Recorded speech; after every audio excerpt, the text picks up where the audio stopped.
Hello, welcome to Jason the Old Millennial. My name is Jason, speaking to you here in my basement in the great state of Kansas. And in this episode, I am continuing my top 100 albums of all time list. And I am ready for number 68 on my list. And number 68 on my list is a great alternative rock album called Siamese Dreams by the rock band The Smashing Pumpkins. This came out in 1993 and it's their second studio album. Smashing Pumpkins, when I was in the 90s, when I was, a preteen getting into my teenage years, I was a big fan of Smashing Pumpkins. I was a big fan of alternative rock, as they call it, or somewhat I call it kind of the hard rock era of the 90s. Was my kind of favorite kind of music actually at that point.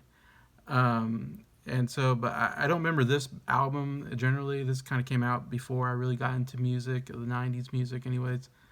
My first introduction really into the Smashing Pumpkins was an album that came after this called The Melancholy and the Infinite Sadness. And that was a huge album at the time, I remember. A lot of great songs off that album. And I bought the cassette tape, it was a double album, so it was a double album cassette tape. And man, I wore that cassette out. I listened to it all the time on my Sony Walkman.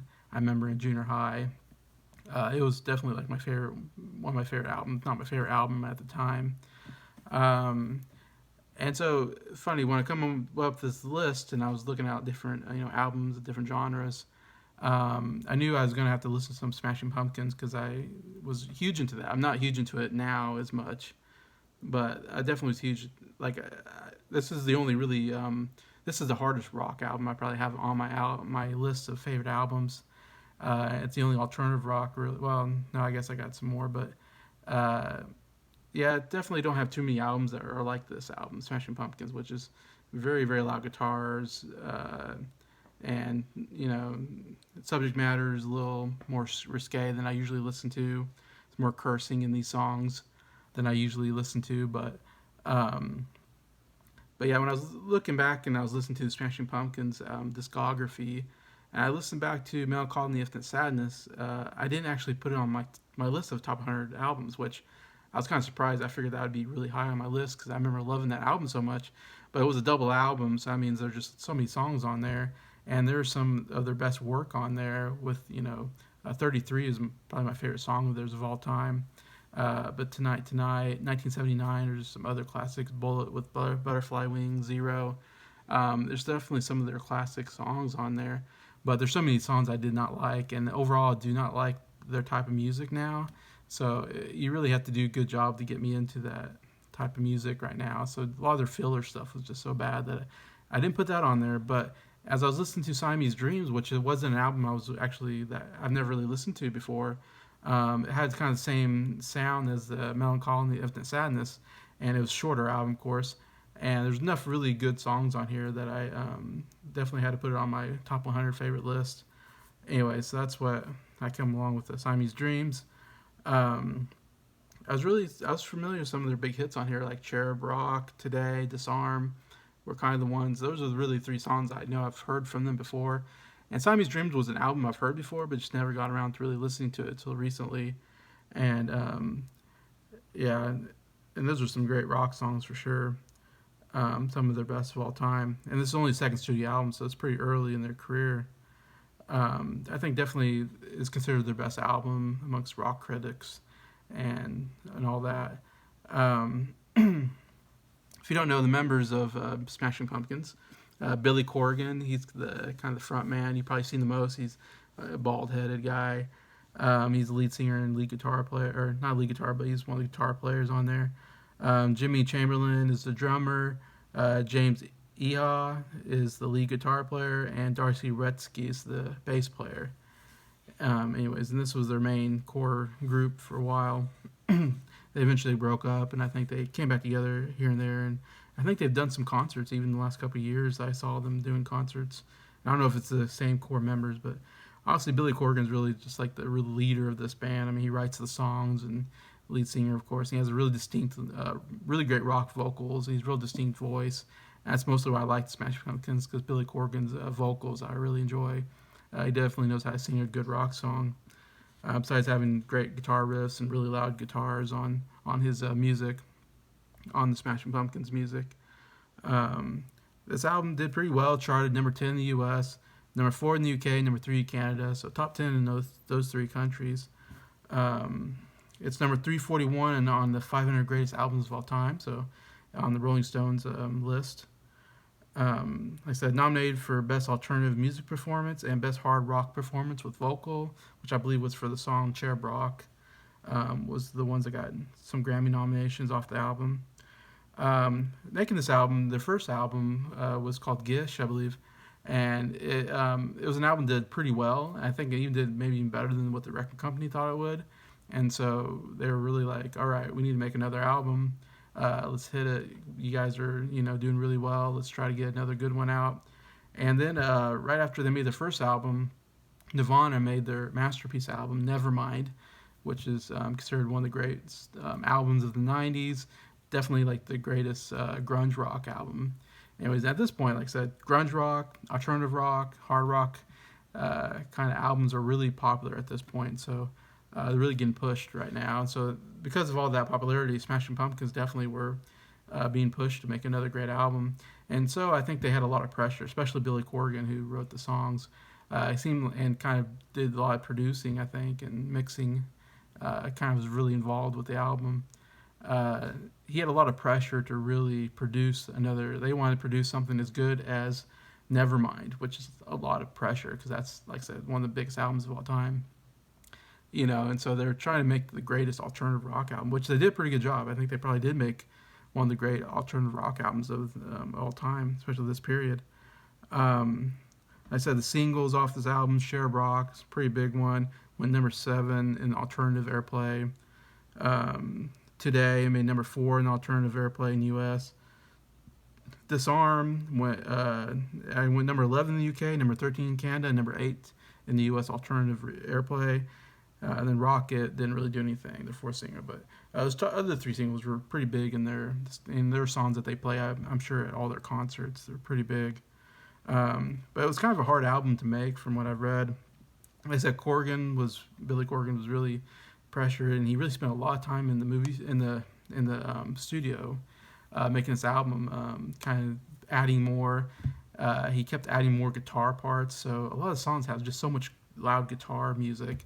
And now, after reading about how he made the album, I can understand after you listen to it, there's just so much that just pounds you, the guitar music and a lot of these songs, which I actually kind of enjoy. I kind of enjoy all those layers of guitars and stuff. And so he spent a lot of time going back and redoing things. And I even heard he redid like some of the bass parts or some of the other guitar parts that the other James E. Ha was doing, and which usually that does not good for a band when you're redoing other people's parts. Usually can be some strife there. So anyway, so there was some between the band, and Corgan was just spending all his time in the studio. It said, what I read, he spent like 12 hours for 6 days a week, for like 6 months, like making this album, because I think he just really wanted to make the best album he can make. And so Corgan has said a lot in interviews and stuff that he really suffered from depression in this period of time. He had a lot of suicidal thoughts, in fact, and he was suffering from a nervous breakdown. So he was definitely going through a whole lot with this album. James E. Ha and Darcy Retsky, 2 other members, they were in a relationship, and that relationship ended during this time period. So there was some strife between those 2 also. So there was a lot of negative things going on while making this album. So it's amazing how it came out, and they said they were basically behind schedule the whole time. So definitely probably a lot of stress there trying to get the everything done on schedule. But Corgan, like I said, kept going back and putting more and more into the album. Anyways, and so they finally made it. Anyway, so I think a very interesting album. Like I said, I really love the Smashing Pumpkins' overall sound. I think really good rock guitar playing in there with the 2 guitars, and drumming's really good. Also, the drummer, Jimmy Chamberlain, he was also a heroin addict, so they were having trouble with him, trying to keep him sober during the whole thing, and he was trying to keep. And the fact they did their recordings a kind of away from where they usually do it, just try to get him away from his heroin dealers and stuff. So hopefully he was sober during the whole thing. And from what I read, he's alive and he's sober and he's doing well, Jim Chamberlain, which is a good thing, because I was afraid he might like die of a overdose or something. But all four members, from what I've read, are still alive. Anyway, so that goes with all the kind of information behind the band, what I think. And so I'm going to go to my top three favorite songs. Number three is a song called Today. Again, another one of their famous songs of all time. I just love the intro with it has a great guitar intro in there, kind of acoustic guitar type, or maybe not acoustic, but just this bump bump bump bump bump bump bump bump bump. It has this great intro, and then the heavy guitars come in. In fact, I loved playing on my. That was one of the first songs I kind of learned on guitar. I remember someone teaching me that, and I love playing that intro to Today. Anyways, but yeah, it's a really good. It goes between soft and hard, and when the hard stuff comes in, it's really good. And Corrigan's vocals are excellent. Anyway, so Today's number three. Number two is Cherub Rock. One of the great rock songs of the '90s for sure. I love there's a good like kind of fade in where there's crescendo and the guitars come in kind of soft and they kind of fade in, they kind of crescendo in, and I love the intro. It was just really excellent, and the guitar riffs are just really good on this song. And yeah, if you like rock music, this is definitely one of the great ones. Cherub Rock. The number one for me is the song Disarm, which is more of a softer song. It's more of a soft rock song, or I guess you can say. There's some great orchestra music in there, which they don't usually use a lot of orchestra, but the orchestra music is actually really beautiful in the song. And again, Billy Corgan's vocals are just really, really good, because it's he's singing a rock style, but yet the rest of the music is kind of soft, like I said, with the orchestra. So his really hard rock vocals work really well, I think, with the orchestra music. And it's an interesting song because it's got some controversy, because it sounds like it's talking about abortion. And in fact, when I first heard it, it sounded like there was something about abortion in there. It says, cut this little child, and stuff like that. But he has said that it's not about abortion. It's about something else. But anyway, so I don't know if that's true or not. But definitely some interesting lyrics there. I think really kind of a beautiful song, which I love when a rock band can sing kind of more of a ballad, rock ballad. I love a good rock ballad from a band that's known for their hard rock music. Anyway, so yeah, Disarm is a really beautiful song for the Smashing Pumpkins, especially on this album. Mayonnaise didn't make my list, but Mayonnaise is also a really good rock song off this album.